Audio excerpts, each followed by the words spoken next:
తెలంగాణలో అకాల వర్షాలు అన్నదాతను నిండా ముంచేస్తున్నాయి. తెలంగాణలోని పలు జిల్లాల్లో 2-3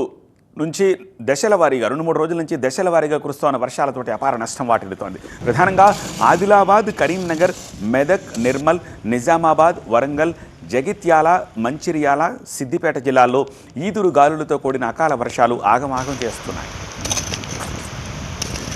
ఉమ్మడి ఆదిలాబాద్ జిల్లాలో ఈదురు గాలులతో కూడిన అకాల వర్షంతో పలు పంటలకు భారీ నష్టం వాటిల్లింది.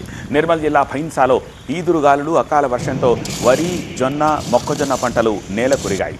భైన్సా, తానూరు, లోకేశ్వరం, ముథోల్ మండలాల్లోని ఆయా పంటల రైతులకు భారీ నష్టం వాటిల్లింది. పొలాల్లోని నేల కొరిగిన పంటలను చూసి రైతులు ఆందోళన చెందుతున్నారు.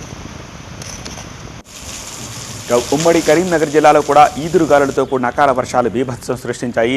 జగిత్యాల జిల్లా కథలాపూర్ మండలంలో ఈదురుగాలుల వర్షానికి 100 ఎకరాల్లో వరి నేల కొరిగింది.